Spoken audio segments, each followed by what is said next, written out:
Supreme court ने अगली सुनवाई तक के लिए स्टे किया है। अब बहुत लोग इतना जश्न मनाने लगे हैं, लगता है कि जैसे कि एकदम वो सेट असाइड हो गया। जुर्म करने वाले जो लोग हैं उनको लगता है कि जुर्म करना हमारा जन्मसिद्ध अधिकार बन गया है, उसको रोकने का भी प्रयास नहीं किया जा सकता है, ऐसा उन लोग को लगता है। पर उनकी एकता के आगे तो झुकना पड़ा ना। नहीं, कहाँ झुकना पड़ा? रोक तो लगी। नहीं, रोक लगी है, रद्द नहीं हुआ है। अगर सुप्रीम कोर्ट रद्द भी कर देता है तो इस सुप्रीम कोर्ट के आदेश को खत्म करने के लिए अगर पार्लियामेंट 2/3 बहुमत से चाहेगा तो इसको सुप्रीम कोर्ट के जजमेंट को भी एनल करके फिर से नया कानून ला सकता है। ऐसा सैकड़ों बार हुआ है भारत में। ये जो अफवाह फैलाया जा रहा है, सवर्णों के बीच में गुमराह किया जा रहा है सवर्णों को, ये कह करके कि इसमें आप पर केस कर देगा और झूठा भी केस कर देगा तो जो केस करने वाला है उस पर कुछ नहीं होगा, यही कह के उसको गुमराह किया जाए। लेकिन ऐसा नहीं है। जब तक सुप्रीम कोर्ट और हाई कोर्ट में गरीब का बेटा जज नहीं बनेगा तब तक देश के SC ST OBC माइनॉरिटी समाज के जो लोग हैं उनको सामाजिक न्याय, आर्थिक न्याय, राजनीतिक न्याय, फौजदारी न्याय, धन, धरती, राजपाट कहीं भी न्याय नहीं मिलने वाला है। सवर्ण लोग जो हैं सामाजिक रूप से भी पिछड़ा नहीं है, शैक्षणिक रूप से भी पिछड़ा नहीं है, उनका प्रतिनिधित्व भी कम नहीं है। इसके बावजूद भी संविधान के खिलाफ जाके EWS दे दिया गया। सुप्रीम कोर्ट ने UGC एक्ट 2026 पे रोक लगा दी है। इसके बाद क्या कुछ हो सकता है? इन्हीं सब मुद्दों पे बातचीत करने के लिए हमारे साथ हाई कोर्ट और सुप्रीम कोर्ट के भी वकील हैं अरुण कुशवाहा जी। बहुत बहुत स्वागत है आपका। Thank you. सबसे पहले आपके चैनल के माध्यम से देशवासियों को, बिहार वासियों को और दुनिया वाले को नमो बुद्धाय, जय भीम, जय भारत का संबोधन करते हुए, ये सुप्रीम कोर्ट का अपना क्षेत्राधिकार है कि कोई भी कानून भारत में पार्लियामेंट पारित करती है या असेंबली पारित करती है तो वो कानून संविधान सम्मत है कि कोई संवैधानिक प्रोविजन का उल्लंघन करता है, ये जांचने का अधिकार सुप्रीम कोर्ट को है। लेकिन सुप्रीम कोर्ट ने स्टे किया है। आज का जो सुनवाई हुआ है उसमें जो UGC रेगुलेशन बना था 2026 उसको अगली सुनवाई तक के लिए स्टे किया है। अब बहुत लोग इतना जश्न मनाने लगे हैं, लगता है कि जैसे कि एकदम वो सेट असाइड हो गया, तो ये नहीं होगा। जिस तरह से EWS के लिए आरक्षण का फाइल हुआ था, सुप्रीम पार्लियामेंट ने कानून बनाया था कि इकोनॉमिकली वीकर सेक्शन, जो उच्च जाति के लोग जो हैं वो उसमें भी गरीब हैं और उनके लिए आरक्षण का प्रावधान किया गया था जिसको EWS रिजर्वेशन कहते हैं। तो वो भी सुप्रीम कोर्ट में चैलेंज हुआ था, लेकिन उसका भी सुनवाई हुआ, लेकिन उसको स्टे नहीं किया था। लेकिन ये चूँकि SC ST OBC के लिए था और इसमें जो यही सिर्फ इतना सा सिंपल सा उसमें अमेंडमेंट किया गया था रेगुलेशन में कि भाई जो बड़े इंस्टीट्यूशन हैं, यूनिवर्सिटी है, बड़े कॉलेजेज हैं या कहीं भी शिक्षण संस्थान में जो शेड्यूल कास्ट, शेड्यूल ट्राइब और OBC के बच्चों को टॉर्चर किया जाता है सवर्णों के द्वारा, mental torture, physical torture, economical torture या किसी तरह के, तो उस पर केस करने का अधिकार दिया गया था SC ST OBC को। तो इसमें कहीं से कोई गलत नहीं है। पर दुरुपयोग का डर लग रहा था। दुरुपयोग का डर था। तो दुरुपयोग तो किसी भी कानून का होता है। कोई भी कानून, मर्डर का भी कानून बना है लेकिन मर्डर हो रहा है, 307 अटेम्प्ट टू मर्डर का भी कानून बना है लेकिन हो रहा है। तो दुरुपयोग तो होता है कानून का, सदुपयोग भी होता है। तो दुरुपयोग के डर से कानून ही नहीं बनाया जाए देश में, ये गलत है। यही नरेंद्र मोदी जब EWS को आरक्षण दिया, जो सवर्ण लोगों का आरक्षण दिया, तो आरक्षण का क्या आधार था? भारत के संविधान में 3 ही आधार है।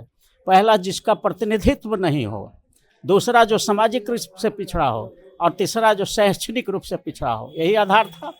लेकिन तीनों आधार को तोड़ते हुए आरक्षण दिया गया। सवर्ण लोग जो हैं सामाजिक रूप से भी पिछड़ा नहीं है, शैक्षणिक रूप से भी पिछड़ा नहीं है, उनका प्रतिनिधित्व भी कम नहीं है। इसके बावजूद भी संविधान के खिलाफ जाके EWS दे दिया गया और सुप्रीम कोर्ट में रीट फाइल हुआ तो सुप्रीम कोर्ट ने भी उसको मान लिया।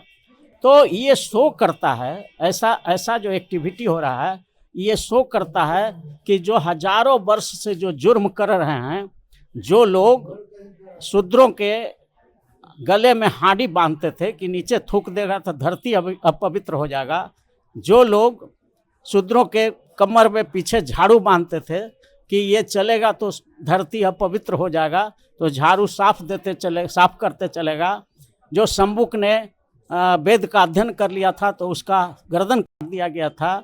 ये वही देश है जहाँ एकलव्य का अंगूठा काट लिया गया था। तो इस तरह के जो जुर्म करने वाले जो लोग हैं उनको लगता है कि जुर्म करना हमारा जन्मसिद्ध अधिकार बन गया है, उसको रोकने का भी प्रयास नहीं किया जा सकता है, ऐसा उन लोग को लगता है। पर उनकी एकता के आगे तो झुकना पड़ा ना। नहीं, कहाँ झुकना पड़ा, रोक तो लगी। नहीं, रोक लगी है, रद्द नहीं हुआ है। आगे रद्द भी हो सकता है क्योंकि कुछ लोगों का कहना है कि वहां पे भी तो उन्हीं के लोग बैठे हुए हैं। तो रद्द होगा तो फिर पार्लियामेंट को अधिकार है कानून लाने का। सुप्रीम कोर्ट के आदेश को कितना बार पार्लियामेंट ने रद्द किया है, आप सुने होंगे। शाहबानो के केस में, शाहबानो के केस में सुप्रीम कोर्ट ने ऑर्डर कर दिया था कि मुस्लिम महिलाओं को भी मेंटेनेंस लेने का हक है। तो उस समय हंगामा किया मुस्लिम समाज के लोगों ने। तो उस एक्ट को फिर जो है राजीव गांधी 1986 में फिर पार्लियामेंट से एक कानून बनाया, मुस्लिम वोमेन प्रोटेक्शन एक्ट, मुस्लिम वोमेन राइट्स प्रोटेक्शन एक्ट बना दिया और सुप्रीम कोर्ट का जो है रद्द हो गया वो ऑर्डर। तो पार्लियामेंट का सुपरमेसी है भारत के संविधान में।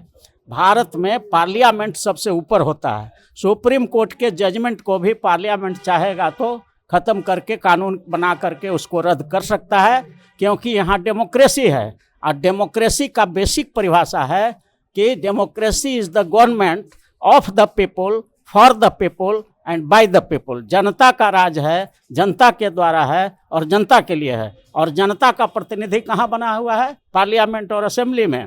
तो वो राजा है, मालिक वो है। अगर सुप्रीम कोर्ट रद्द भी कर देता है तो इस सुप्रीम कोर्ट के आदेश को ख़त्म करने के लिए अगर पार्लियामेंट 2/3 बहुमत से चाहेगा तो इसको सुप्रीम कोर्ट के जजमेंट को भी एनल करके फिर से नया कानून ला सकता है। ऐसा सैकड़ों बार हुआ है भारत में, सुप्रीम कोर्ट के आदेश को पार्लियामेंट के द्वारा एनल किया गया है। तो इसलिए ये कोई बड़ी भारी बात नहीं है, इससे कहीं भी कोई परेशानी की जरूरत नहीं है। सुप्रीम कोर्ट का अपना क्षेत्राधिकार है, वो कॉन्स्टिट्यूशनल वैलिडिटी देखेगा कि संविधान के किसी आर्टिकल का उल्लंघन तो नहीं करता है ये कानून। ये जो अफवाह फैलाया जा रहा है सवर्णों के बीच में, गुमराह किया जा रहा है सवर्णों को, ये कह करके कि इसमें आप पर केस कर देगा और झूठा भी केस कर देगा तो जो केस करने वाला है उस पर कुछ नहीं होगा, यही कह के उसको गुमराह किया जाए। लेकिन ऐसा नहीं है।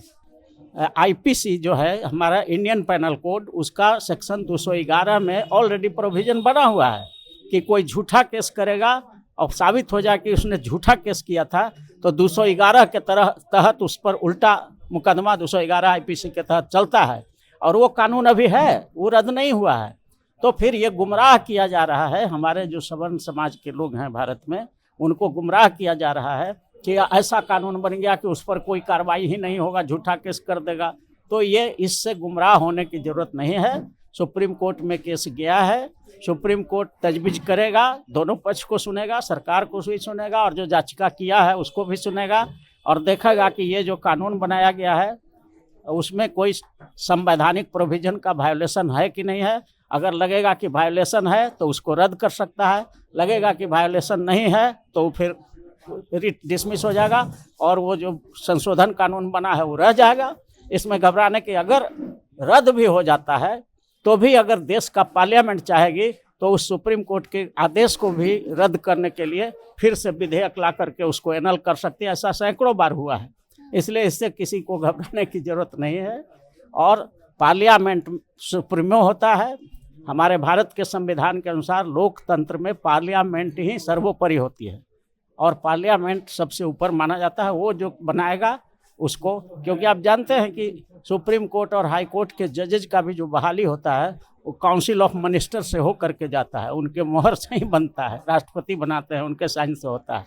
तो सुपरमेसी ऑफ पार्लियामेंट है, इसलिए इससे कोई घबराने की ज़रूरत है। नरेंद्र मोदी अगर चाहेंगे तो उसको फिर भी ला सकते हैं। पर कल तक जो नरेंद्र मोदी की वाहवाही करते थे, आज उनकी जाति बता रहे हैं कि तेली है। हमारे पूर्वज सही कहते थे कि तेली का मुंह देखने से जतरा खराब हो जाता है। तो हमने तो शुरू में ही कहा कि झाड़ू बांधने वाले लोग, हाड़ी बांधने वाले लोग, अंगूठा काटने वाले लोग, गर्दन संबुक काटने वाले लोग, वो आपको कैसे चाहेंगे कि आईएएस बन जाइए, आईपीएस बन जाइए, बड़े बड़े ऑफिसर।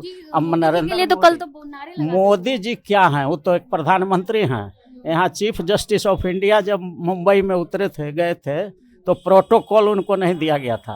राष्ट्रपति जब राष्ट्रपति हैं, देश का पहला नागरिक, और जब लोकसभा का बिल्डिंग का उद्घाटन हुआ तो इसलिए नहीं बुलाया गया कि वो राष्ट्रपति शूद्र समाज के थे। उसी प्रकार से राष्ट्रपति शूद्र समाज के थे, इसलिए राम मंदिर के उद्घाटन में उनको नहीं बुलाया गया।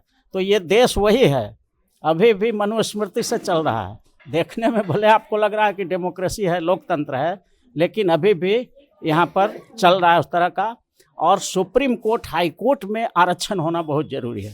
जब तक सुप्रीम कोर्ट और हाई कोर्ट में गरीब का बेटा जज नहीं बनेगा, तब तक देश के SC, ST, OBC, माइनॉरिटी समाज के जो लोग हैं उनको सामाजिक न्याय, आर्थिक न्याय, राजनीतिक न्याय, फौजदारी न्याय, धन, धरती, राजपाट कहीं भी न्याय नहीं मिलने वाला है।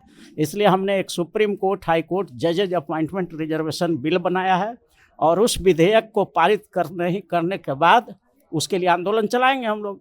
वो विधेयक पारित हो जाएगा तो सुप्रीम कोर्ट, हाई कोर्ट में जो कॉलेजियम है, पिक एंड चूज पर जो जज बनाए जाते हैं वो बंद हो जाएगा। देश भर के वकीलों को उसमें बैठने का मौका मिलेगा। जो प्रिलिमिनरी टेस्ट होगा, वैकेंसी निकलेगी, प्रिलिमिनरी टेस्ट होगा, मेन टेस्ट होगा, इंटरव्यू होगा, और चुन करके जो टैलेंटेड वकील होगा देश में से, वो हाई कोर्ट और सुप्रीम कोर्ट का जज बनेगा। अभी तो कॉलेजियम सिस्टम है। कॉलेजियम का मतलब होता है सिलेक्शन कमेटी। तो सिलेक्शन कमेटी में सिर्फ और सिर्फ जो है जनरल क्लास के लोग रहते हैं, उसमें SC रहते नहीं, ST रहते नहीं, मोस्ट बैकवर्ड रहते नहीं, OBC रहते नहीं, माइनॉरिटी रहते नहीं। तो सिलेक्शन करने वाले लोग ही नहीं हैं, तो इन वर्गों का जज हाई कोर्ट, सुप्रीम कोर्ट में बनता नहीं है। तो ऐसी परिस्थिति में all India judicial service commission बनाने की मांग इस देश में उठेगा। और इसलिए हम लोगों ने शुरू से ही कहा था कि जब तक गरीब का बेटा सुप्रीम कोर्ट, हाई कोर्ट में जज नहीं बनेगा, गरीबों को सामाजिक न्याय, आर्थिक न्याय, राजनीतिक न्याय, फौजदारी न्याय, धन, धरती, राजपाट कहीं भी न्याय मिलने में परेशानी होगी। इसलिए इसको हमको अंतिम गोल है सुप्रीम कोर्ट, हाई कोर्ट में हिस्सेदारी लेना। धन्यवाद। हमारे साथ अरुण कुशवाहा जी थे। बाकी पूरी बातचीत को लेकर आप क्या कुछ सोचते हैं, अपनी राय कमेंट बॉक्स में जरूर दें। धन्यवाद।